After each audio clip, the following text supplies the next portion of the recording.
Ma belle-fille a forcé l'entrée de mon appartement 36 fois en 3 mois. Elle appelait ça, moi j'appelais ça un délit. Quand je l'ai confrontée, elle a éclaté de rire et dit à mon fils que je perdais la raison.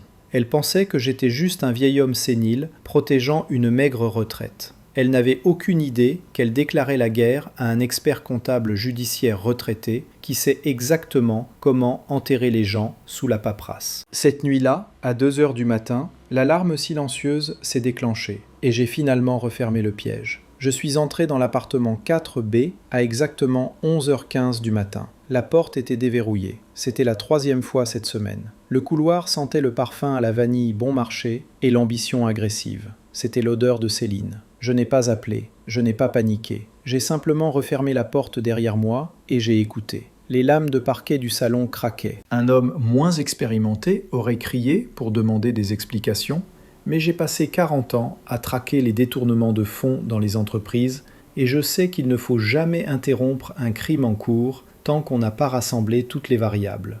Je me suis déplacé silencieusement vers la chambre. La porte était entrebâillée. À travers la fente, je l'ai vue. Céline était penchée sur ma table de nuit. Ses doigts fouillaient dans le tiroir avec un sentiment de propriété frénétique qui m'a glacé le sang. Elle a sorti mes médicaments pour le cœur. Elle a secoué le flacon près de son oreille comme si c'était une maraca. Elle l'a rejeté dedans avec un bruit sourd négligent. Elle cherchait quelque chose de spécifique. Elle cherchait peut-être un calmant ou un testament qu'elle espérait détailler une fortune que je prétendais ne pas avoir. Je l'ai observée pendant une minute complète. Je l'ai regardé soulever le coin du matelas. Je l'ai regardé vérifier les poches de mon vieux manteau de laine suspendu au dos de la porte. Elle se déplaçait avec la confiance de quelqu'un qui croyait posséder l'espace et la personne qui l'habitait. Ma voix était calme, posée et sèche. Elle n'a pas sursauté. Elle s'est figée une fraction de seconde, puis s'est retournée avec un sourire qui n'atteignait pas ses yeux. C'était un sourire de pure condescendance. « Oh Pierre, tu m'as fait peur !» Elle a dit cela comme si j'étais l'intrus. Je passais juste m'assurer que tu n'étais pas tombé dans la douche ou que tu n'avais pas oublié de manger. Tu sais comment tu deviens ces derniers temps, confus. J'ai regardé le tiroir ouvert. J'ai regardé le matelas qu'elle avait déplacé. Je l'ai regardé. Tu vérifies mes médicaments et soulèves mon matelas pour voir si j'ai mangé?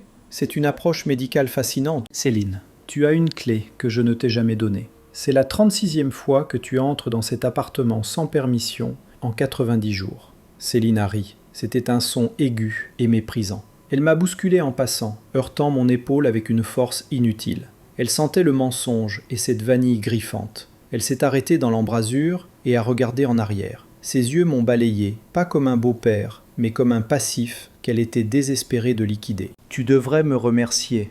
Un homme de ton âge vivant seul dans ce quartier. C'est irresponsable. Tu perds le contrôle, Pierre. Tout le monde le voit. Elle est sortie en laissant la porte d'entrée grande ouverte. Elle ne se souciait pas de ma sécurité. Elle voulait que je me sente en insécurité. J'ai marché jusqu'à la porte et je l'ai verrouillée. Mes mains n'ont pas tremblé. Mon rythme cardiaque est resté stable. Elle essayait de manipuler un homme qui trouvait autrefois des erreurs de virgule décimale dans des registres de milliards d'euros. J'ai appelé Maxime ce soir-là. Je lui ai dit que c'était urgent. Il est arrivé à 18h. L'air épuisé.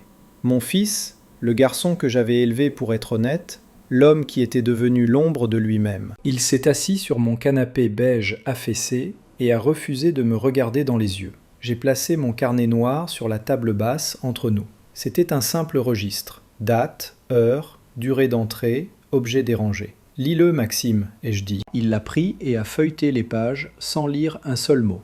Il a soupiré, un soupir de longue souffrance. Maxime a laissé retomber le carnet sur la table. Il a atterri avec un bruit sourd. J'ai ressenti une douleur froide et aiguë dans la poitrine. Ce n'était pas mon problème cardiaque. C'était la réalisation que mon fils était parti. Il avait été remplacé par cette créature faible et apologétique qui vendrait la dignité de son propre père pour une nuit tranquille avec sa femme. Je n'ai jamais laissé la cuisinière allumée, tu sais ça. Tu sais que mon esprit est vif. Je fais encore les mots croisés du dimanche à l'encre, Maxime. Pourquoi mens-tu pour elle ? Maxime s'est levé. Son visage était rouge d'un mélange de colère et de honte. Je ne mens pas. J'essaie de gérer une situation difficile. Tu as 71 ans, papa. Tu vis dans un appartement HLM qui sent la poussière. Tu n'as pas de patrimoine. Nous essayons de comprendre quoi faire de toi. Céline pense qu'on devrait regarder les maisons de retraite, des endroits où des professionnels peuvent s'occuper de tes épisodes. Épisode. Le mot a flotté comme une fumée toxique. Il construisait un narratif. Il montait un dossier d'incompétence. S'il pouvait prouver que j'étais sénile, il pourrait prendre la tutelle. Je me suis levé et j'ai regardé mon fils dans les yeux. Il a tressailli. Je ne vais pas dans une maison, Maxime, et je n'ai pas d'épisode. Je te dis que ta femme est une voleuse et une menteuse, et tu la laisses faire parce que tu es trop faible. Maxime a attrapé sa veste. J'en ai fini. Si tu continues à attaquer Céline, nous allons devoir prendre des mesures légales pour te protéger de toi-même. Il est sorti. Il a claqué la porte. Il pensait que j'étais un vieil homme sans défense. Il pensait que j'étais une proie. J'ai regardé Maxime monter dans sa voiture. Il est resté là, tête sur le volant.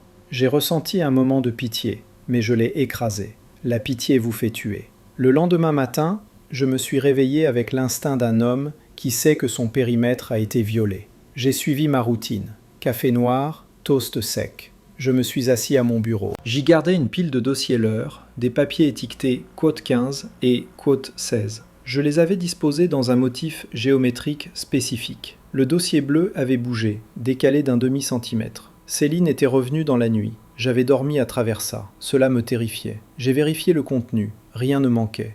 Mais alors, j'ai regardé la petite boîte en cèdre sur l'étagère. À l'intérieur, je gardais la montre de poche de ma femme, Marianne, cassée.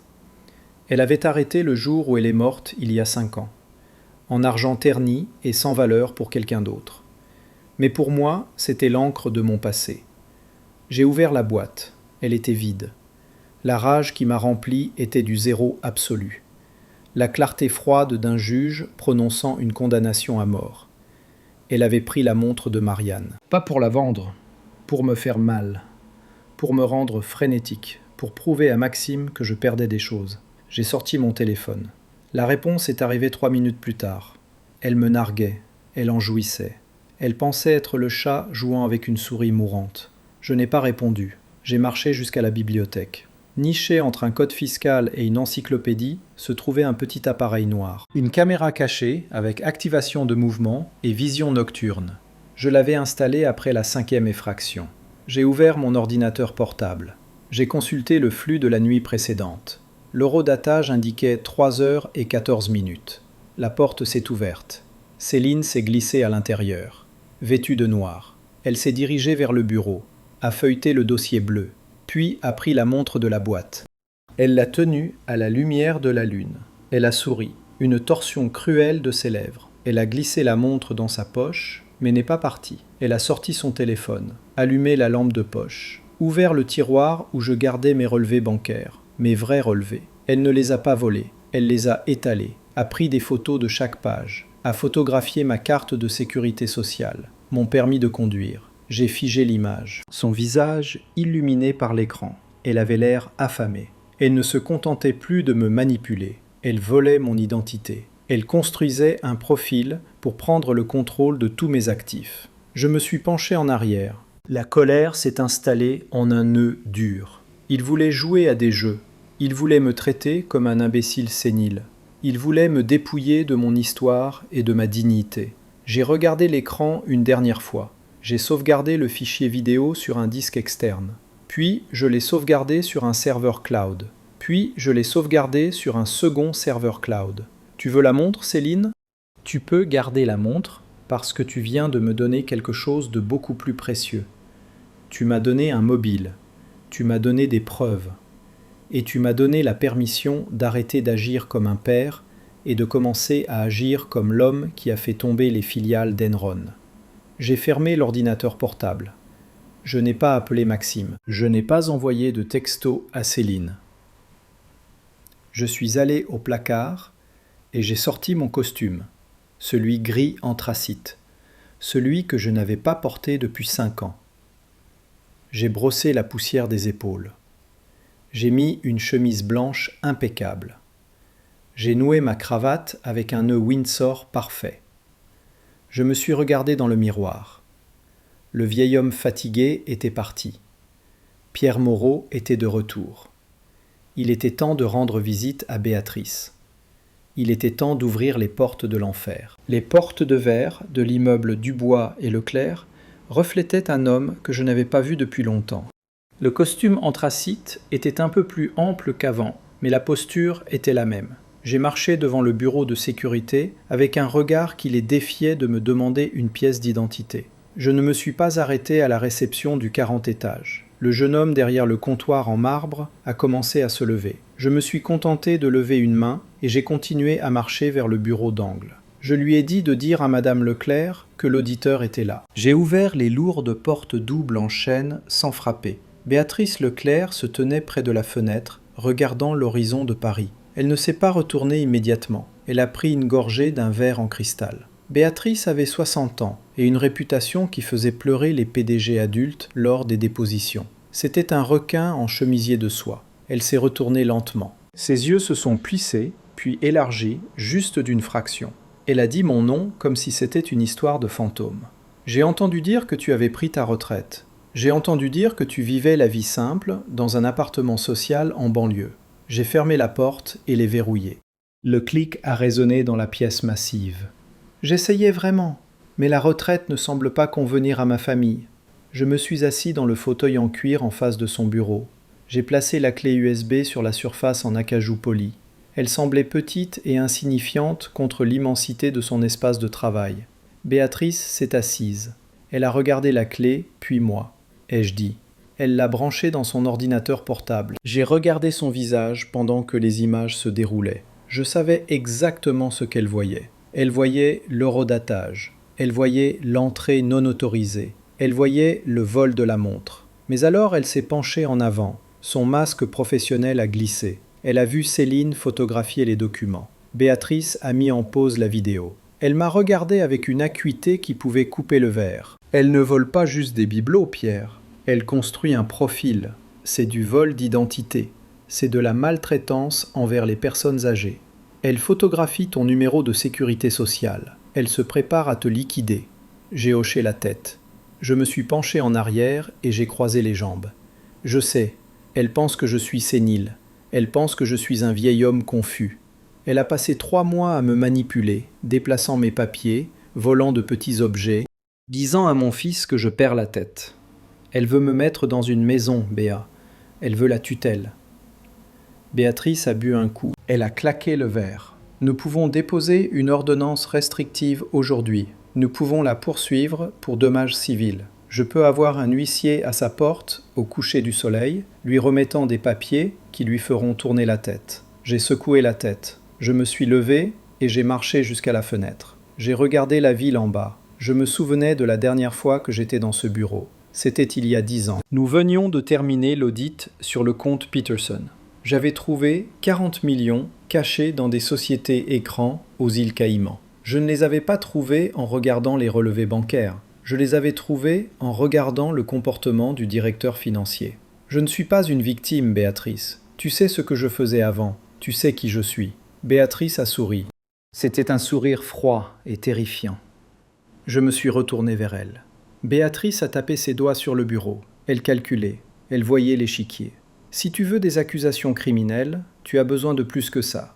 Cette vidéo est bonne, mais un bon avocat pourrait arguer qu'elle avait un consentement implicite. Nous avons besoin d'intention. Nous devons prouver qu'elle avait l'intention de voler des actifs substantiels. Je suis retourné au bureau. J'ai baissé la voix. Béatrice a hoché la tête. Béatrice a levé un sourcil. Elle écoutait attentivement maintenant. J'ai expliqué le plan. J'ai expliqué le coffre-fort que j'allais laisser derrière. J'ai expliqué les rumeurs que j'allais planter sur l'argent liquide. Béatrice a écouté. Ses yeux se sont illuminés. Elle en voyait la beauté. Si Céline s'introduisait dans une maison pour vérifier un vieil homme, c'était un différend domestique. Si elle s'introduisait dans une installation de stockage commercial pour percer un coffre-fort après s'être vue refuser l'accès, c'était du grand larcin et de l'espionnage industriel. C'était un délit fédéral, dit Béatrice doucement. Ai-je répondu. Béatrice a ouvert son ordinateur portable. Elle a commencé à taper. Je l'ai regardée travailler. J'ai ressenti une satisfaction froide. C'était un territoire familier. Ce n'était pas le chaos émotionnel des disputes familiales, c'était la loi. C'était cause et effet. Béatrice a levé les yeux de son écran. J'ai senti un tic dans ma mâchoire. J'ai pensé à Maxime, assis sur mon canapé, refusant de regarder l'épreuve. J'ai pensé à lui me disant que j'avais des épisodes. J'ai pensé à lui choisissant le chemin de la moindre résistance. Je lui ai donné une chance. Je lui ai montré le carnet. Je lui ai dit la vérité. Il l'a choisi, elle. S'il reste près du feu, il va se brûler. Je ne peux pas sauver quelqu'un qui refuse d'attraper la corde. Béatrice a hoché la tête. Elle comprenait. Dans notre domaine, on apprenait qu'on ne peut pas sauver tout le monde. Parfois, il faut laisser la structure s'effondrer pour éliminer la pourriture. Une dernière chose, ai-je dit. J'ai besoin d'une équipe. J'ai besoin que la police soit prête. Je ne veux pas qu'une voiture de patrouille arrive 20 minutes en retard. Je veux qu'ils soient pris en flagrant délit. Je veux les menottes sur leurs poignets avant qu'ils quittent la pièce. Béatrice a pris son téléphone. Je vais appeler le commissaire Martin. Il me doit une faveur. Il déteste les voleurs, surtout les voleurs qui s'attaquent aux personnes âgées. Elle s'est arrêtée et m'a regardé. Tu réalises qu'une fois qu'on fait ça, il n'y a pas de retour en arrière. Tu envoies ta belle-fille en prison, tu détruis le mariage de ton fils, tu seras seul. Je me suis levé et j'ai boutonné ma veste. J'ai regardé le reflet dans la fenêtre. J'ai vu le vieil homme que Céline voyait. Mais en dessous, j'ai vu le requin. J'ai été seul depuis que Marianne est morte. Béa. Je ne m'en suis juste pas rendu compte jusqu'à ce que je vois Céline peser mes médicaments pour le cœur. Je ne détruis pas une famille, j'enlève une tumeur. Je me suis dirigé vers la porte. Prépare les papiers, je déménage demain matin. Et Béatrice, assure-toi que l'accord de bail spécifie que le locataire conserve des dossiers fiscaux hautement confidentiels dans les locaux. Faisons en sorte que l'accusation porte une peine minimale obligatoire. Béatrice a souri. Considère que c'est fait. Bienvenue dans le jeu, Pierre. Je suis sorti du bureau. L'air dans le couloir semblait plus frais. Mon cœur battait d'un battement régulier et rythmé. Je n'étais plus triste. Je n'étais plus confus. J'étais opérationnel. J'avais une cible. J'avais un plan. Les déménageurs sont arrivés à 4h45 du matin. Ce n'étaient pas les étudiants débraillés qu'on engage pour déménager un canapé. C'étaient des hommes sur la liste de paie de Moreau Holdings. Ils portaient des combinaisons grises sans logo. Ils bougeaient avec l'efficacité silencieuse d'une équipe tactique. Je me tenais dans le coin du salon, buvant ma dernière tasse de café. Je les regardais faire rouler le coffre-fort. C'était une bête. Un Diebold antique des années 1920. Fer noir et cadran en laiton, pesant près de 400 kilos. Il ressemblait à quelque chose qui appartenait dans un coffre-fort de banque. 51. Je les ai dirigés. L'un des hommes a sorti une perceuse à percussion lourde. Le bruit des boulons s'enfonçant dans le sous-plancher était un cri mécanique violent qui vibrait dans la plante de mes pieds. C'était le bruit d'une cage qui se ferme. Quand ils ont eu fini, le coffre-fort était là comme un monolithe. Il dominait la pièce vide. Il criait la valeur. J'ai marché vers lui. J'ai fait tourner le cadran. Les culbuteurs claquaient avec une précision satisfaisante. J'ai ouvert la lourde porte. J'ai tendu la main dans ma mallette et j'ai sorti l'appât. D'abord, les registres factices. D'épais livres reliés en cuir, remplis de rangées de chiffres sans signification. Je les ai empilés soigneusement. Puis j'ai placé la petite boîte noire dans le coin arrière. Le traceur GPS. Il était actif.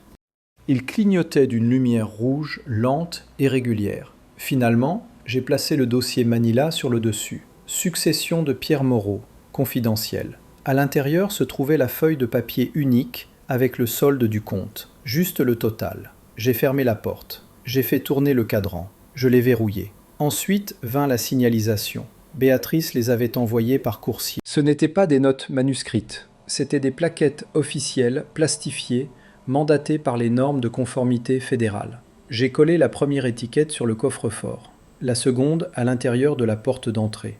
Avec les meubles partis et le coffre-fort dans la lumière crue, l'appartement ne ressemblait plus à un foyer. Il ressemblait à un site d'opération noire. Les déménageurs ont évacué le reste. Le canapé, la table rayée, les boîtes de vieux vêtements. Je n'ai ressenti aucune nostalgie. J'avais l'impression d'un serpent qui se débarrasse d'une peau sèche. J'ai jeté un dernier coup d'œil. Les particules de poussière dansaient dans la lumière. Cet appartement avait été ma prison pendant 3 ans. Maintenant, c'était une chambre d'exécution. Je suis sorti et j'ai verrouillé. J'ai marché jusqu'à l'ascenseur de service. Un déménageur a appuyé sa carte contre le panneau. Un bouton s'est allumé. PH. L'ascenseur s'est élevé. Il a contourné le 5e, le 10e, le 20e. Mes oreilles se sont bouchées. Je montais vers l'Olympe. Les portes se sont ouvertes dans le foyer du penthouse. La transition était saisissante. En bas, l'air sentait le chou et la vieille moquette. Ici, l'air était filtré et parfumé au thé blanc. Mes chaussures claquaient sur le marbre italien. Je suis entré dans l'espace de vie principal.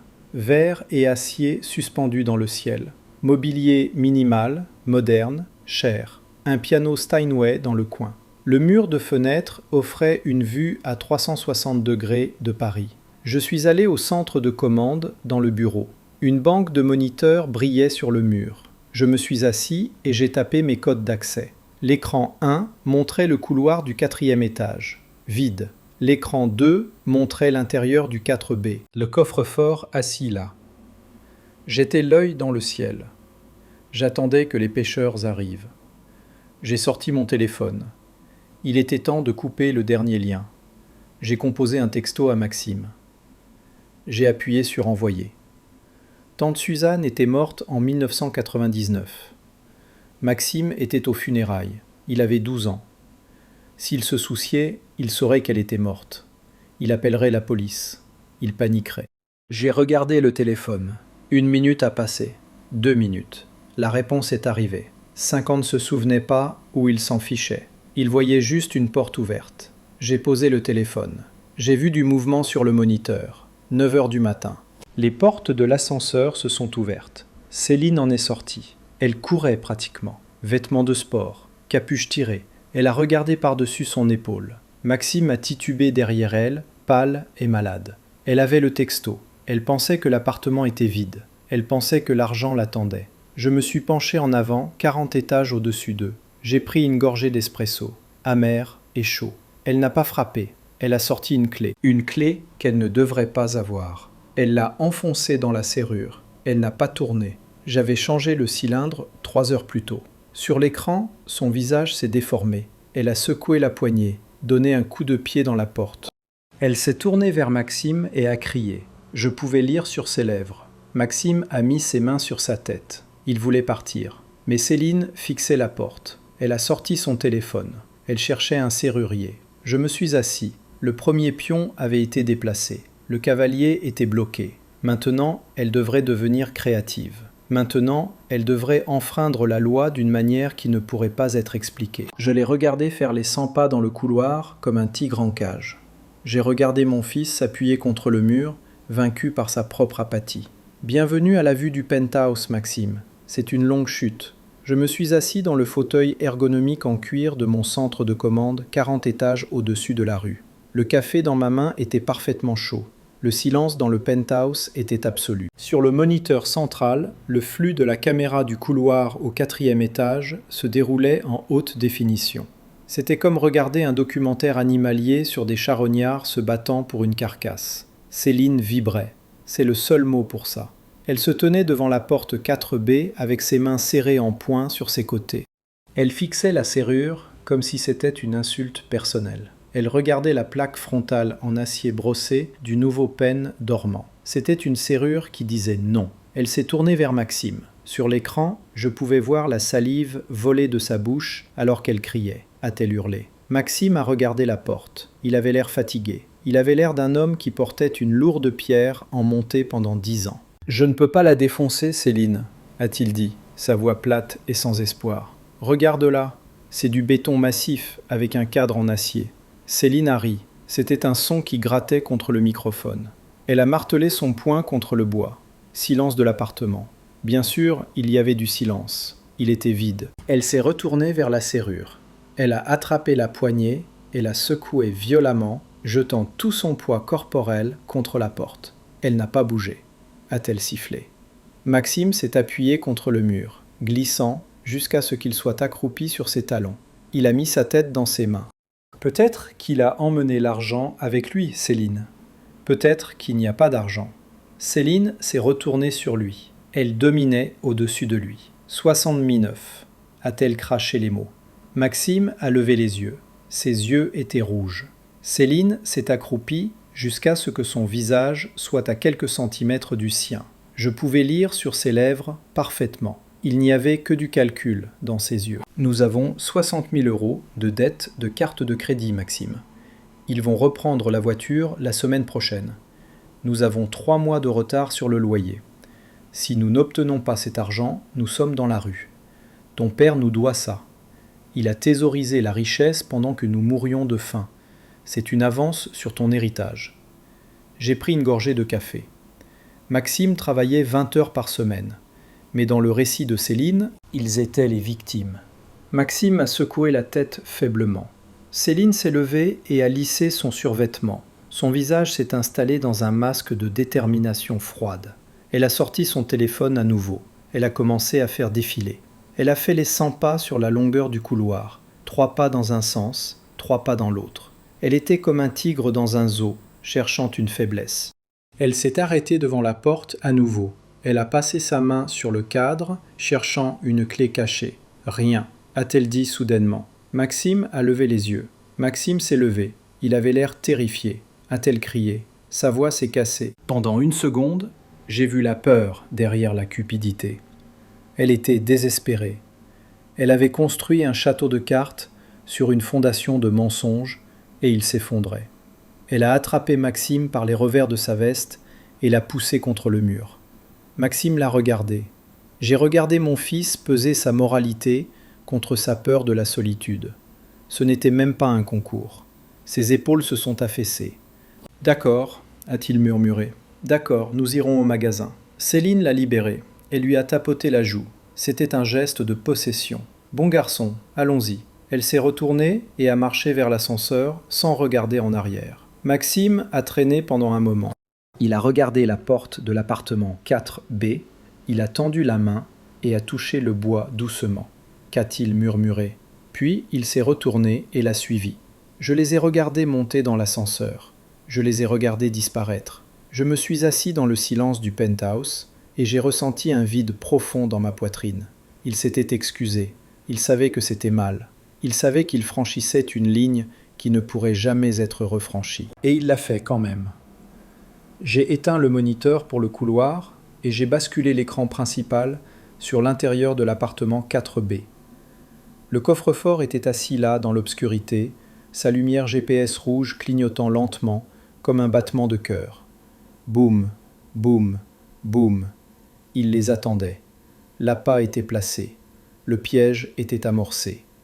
Ils allaient au magasin de bricolage pour acheter les instruments de leur propre destruction. J'ai pris mon téléphone et j'ai composé le numéro de Béatrice. « Ils viennent de partir », ai-je dit, ma voix stable. « Ils vont acheter des outils. Ils reviennent cette nuit. Dis au commissaire d'avoir son équipe prête pour 2 heures du matin. » Béatrice n'a pas demandé comment je savais. A-t-elle demandé, ai-je dit. Il y a eu une pause sur la ligne, ai-je répondu. J'ai raccroché.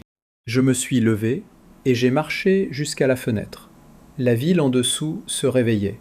Des millions de personnes vaquant à leur vie. Là-bas, quelque part, mon fils et sa femme achetaient un pied de biche. Je serais prêt, je regarderais.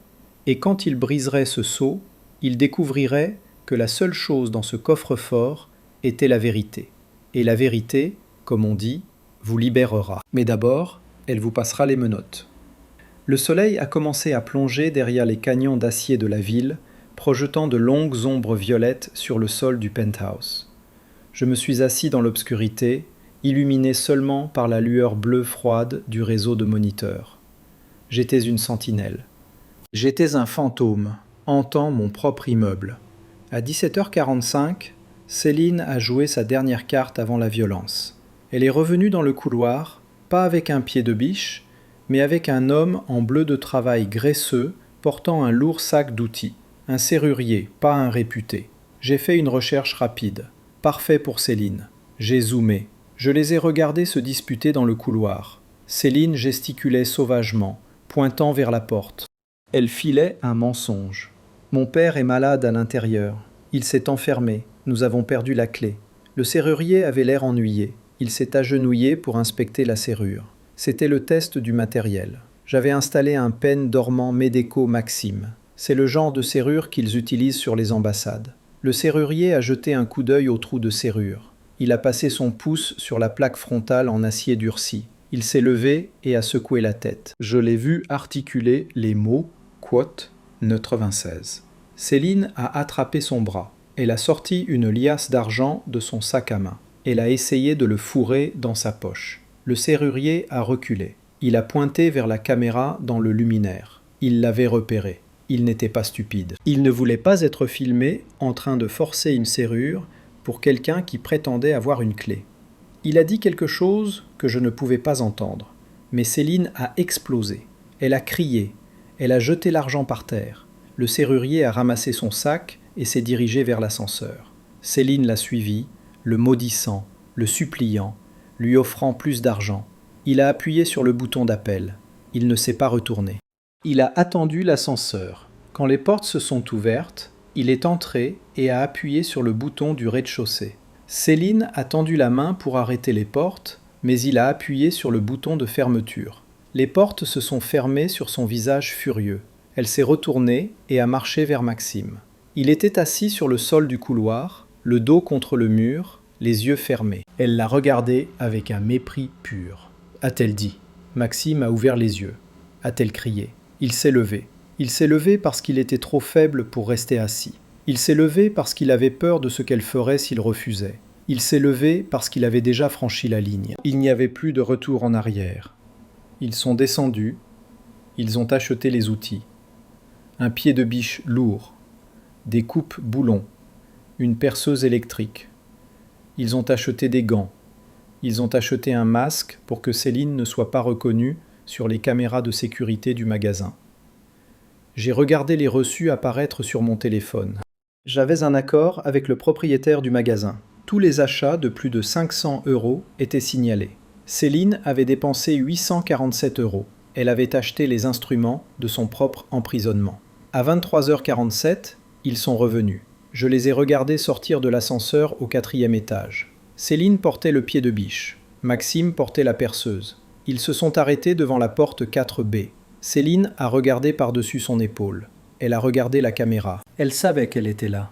Elle s'en fichait. Elle a levé le pied de biche. Elle a visé le cadre de la porte, juste à côté de la serrure. Elle a frappé. Le bruit a résonné dans le couloir. C'était un son de verre qui se brise, de bois qui se fend, de limites qui se franchissent.